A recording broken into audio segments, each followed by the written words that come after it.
Dear students, in the last module we studied about the crime scene, different types of crime scene and the various examination patterns in a crime scene investigation. After studying this module, you shall be able to learn about significance of crime scene and how to protect, secure and isolate the crime scene. First, significance of crime scene. The most significant characteristic of evidence collection and the preservation is securing the crime scene. This is to preserve the pertinent evidence clean till it can be documented and collected. The successful examination of a case can hinge on the state of the physical evidence at the time it is collected.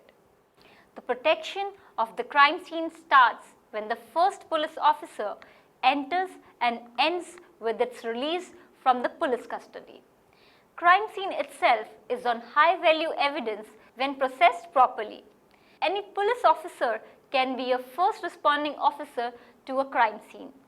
A thorough training for all personnel of police departments should be done on the process of properly isolation and protection of the crime scene. The first responding officer should approach the scene slowly and methodologically. Protection of the crime scene also includes protection of crime scene investigators. A person, he may be either a civilian or a police crime investigator, would by no means be left alone during handling of the scene. It is very true if the suspect has not been detained. There will be many stories of suspects hiding at or near this area of crime. Hence, there should always be at least two persons working the scene and should carry a radio and a firearm. In the case of a suspected criminal activity, the role of the physical evidence is crucial. That helps in the overall investigation and resolution of crime. The potential value of the physical evidences is realized based on the actions taken during the investigation of crime scene. Proper documentation and preservation of the physical evidences recovered from the scene of crime will have greater value due to the advancements and improvements taking place in the field of technology. The most important part is the preservation and recognition of the physical evidences that are obtained from the scene of crime and which readily helps in yielding trustworthy information pertaining to the investigation. Also, an important factor governing the scientific value of the evidence is that the crime scene investigators follow an objective, thorough and thoughtful approach. The crime scene investigators should always approach a crime scene with the notion that it will be their last chance of preserving and recovering the potential evidences. Also, during their objective assessment, the investigators should take into consideration statements obtained from witnesses and suspects and other information pertaining to the case. The physical clues and the inquiries related with the case that were initially thought to be inapt may help in solving the case wherein the investigations may change a number of times. It is recognized that all crime scenes are unique. The crime scene investigator giving the judgment with the help from the responders. For example, the prosecutor should be given in regard with the findings related to the case. It is impossible to propose a single step-by-step procedure to approach every type of situation. Therefore, while investigating a crime scene and also during preservation of evidence, fundamental principles needs to be followed. Now, we will discuss about protecting, securing and isolating the crime scene. Most of the times, the entry of additional personnel can create problems in securing the crime scene. Only those persons accountable for the immediate investigation of the crime, the securing of the crime scene and the handling of the crime scene should be present. The investigating officer cannot always reach the crime scene immediately after the occurrence. The first official who reaches the scene, therefore, should be careful to preserve the evidence. First is first responding officer should ensure the safety of crime scene, preserve evidence, that is protect area, limit exchange, request team and separates the witnesses. Second, all items must be documented and photographed. Third, scan the scene to determine what photos are needed. Many determine primary and secondary crime scenes. Fourth, the lead investigator evaluates the scene and determines the boundaries. They do an initial walkthrough and develop a strategy. Fifth, do an initial walkthrough. This should be done along with the initial responding officer who can add any information they may have obtained prior to your arrival.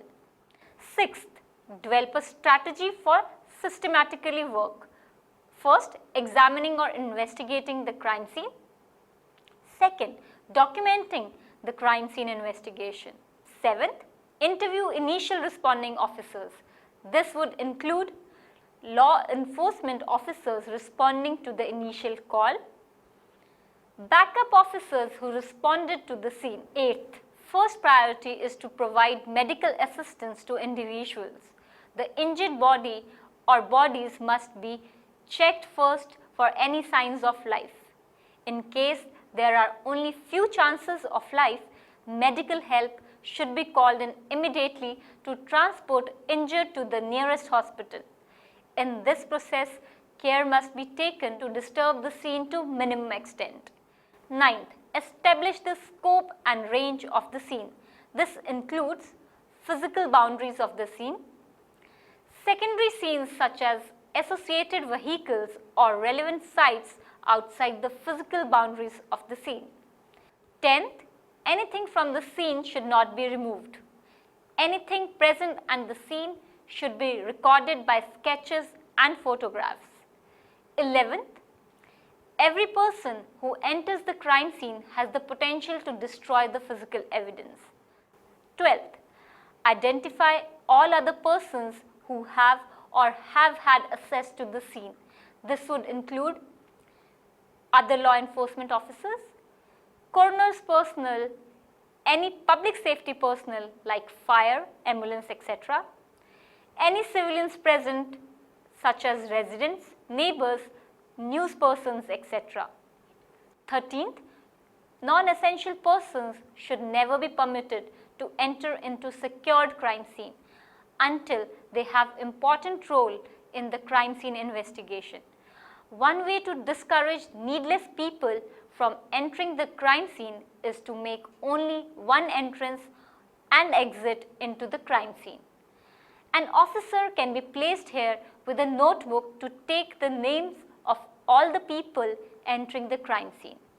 The officer should then notify them that by entering the crime scene, they may create a difficulty by forming probable contamination, and the reason behind the officer taking their names is in the case the crime scene investigators required to collect fingerprints, shoe prints, fibers, saliva, blood, dragged head hair or pulled pubic hair from all those entering the crime scene.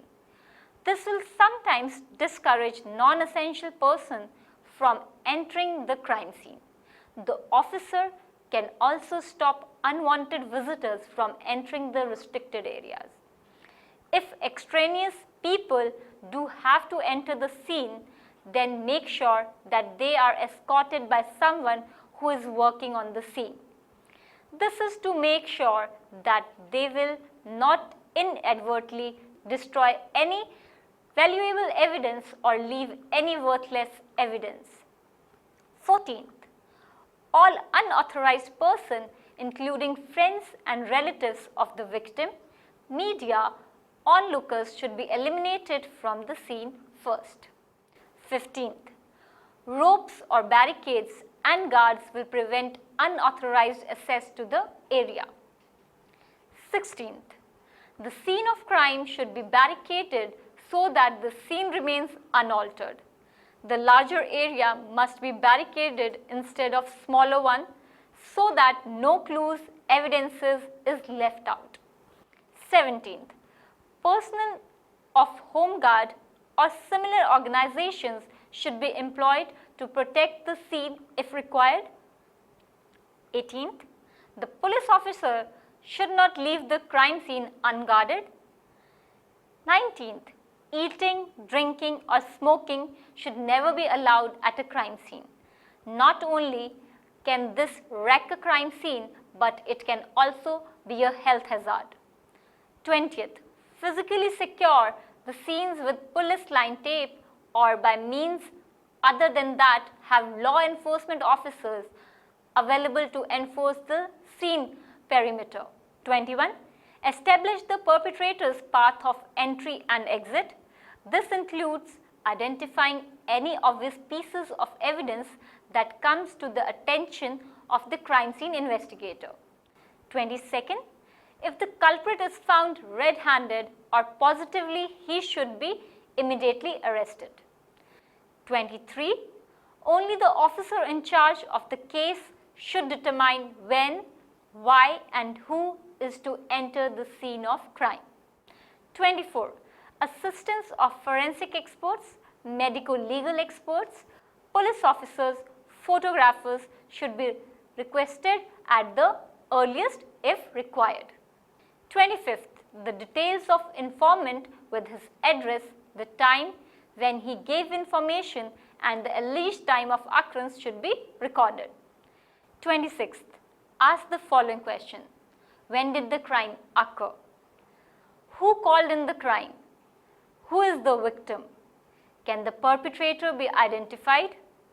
What did you see happen? And where were you when you observed the crime scene?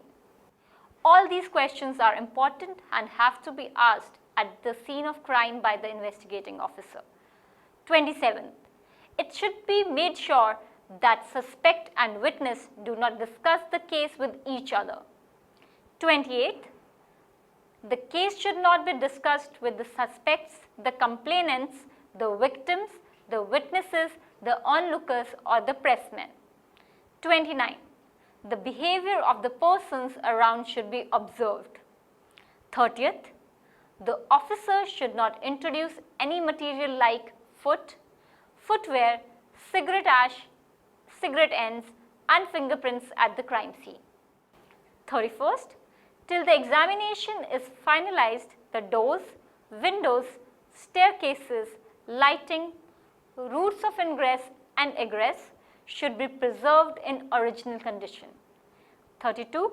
The officer should record his own time of arrival, note and record the weather conditions.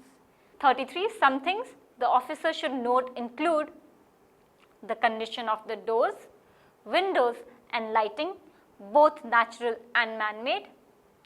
If there are any signs of activity, if any cases alteration of position of object is made which is permitted in emergencies, then record the changes if made. How EMS or fire personnel have altered the scene. Anything essential about the suspect, description, statements, physical condition, mental condition, intoxication, etc. Anything essential about the victim. The officer should make mental or written notes about the condition of the crime scene as it was upon the officer's arrival and after the scene has been stabilized.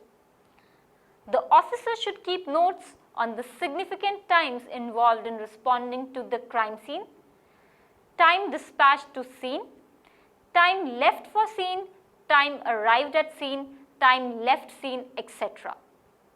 If any odor of alcohol, tobacco, explosives and perfumes are observed, it should be noted. 34. Investigators and other necessary personnel should be contacted and dispatched to the scene. However, under no circumstances should the telephone at the scene be used. 35. The officer or any other person should not use the utilities of the scene such as lavatory, wash basin, bathroom, etc. 36. The scene should not be cleaned no matter how messy it is. 37. Try to prevent collusion. 38. Securing the scene. This can be difficult on occasion, especially in case of high-profile cases where news persons and onlookers may become unruly or persistent. Also, high-profile cases attract high-ranking law enforcement persons who technically have nothing to do with the case and have no business being on the scene. We will conclude this module with the summary. Protecting the crime scene is the most important aspect of evidence collection and preservation. Any police officer can be a first responding officer to a crime scene, so an intensive training for all personnel of police departments should be done on how to properly protect, isolate and secure the crime scene. First responding officer should ensure the safety of crime scene, preservance of evidence, protection of area, limit exchange and separating the witnesses. All items must be documented and photographed. Provide medical assistance to individuals on priority. In this process, care must be taken to disturb the scene to minimum extent. Anything from the scene should not be moved. Every person who enters the crime scene has the potential to destroy physical evidence. All unauthorized persons, including friends and relatives of the victim, media, onlookers should be eliminated from the scene first. Ropes and barricades and guards will prevent unauthorized access to the area. The scene of crime should be barricaded so that the scene remains unaltered. The larger area must be barricaded instead of smaller one so that no clues or evidences are left out. Personnel of Home Guard or similar organizations should be employed to protect the scene if required. The police officer should not leave the scene unguarded. Establish the perpetrator's path of entry and exit. This includes identifying any obvious pieces of evidence that comes to the attention of the crime scene investigator. If the culprit is found red-handed or positively, he should be immediately arrested. Assistance of forensic experts, medico-legal experts, police officers, photographers should be requested at the earliest if required. The details of informant with his address, the time when he gave information and the alleged time of occurrence should be recorded. It should be made sure that suspect and witness do not discuss the case with each other. The case should not be discussed with the suspects, the complainants, the victims, the witnesses, the onlookers or the media personnel. The officer should not introduce any material like footwear, cigarette ash, cigarette ends and fingerprints at the crime scene. The officer should record his own time of arrival and note and record the weather conditions. Investigators and other necessary personnel should be contacted and dispatched to the scene. The scene should not be clean no matter how messy it is. Try to prevent collusion. All these are important in crime scene investigation and its protection.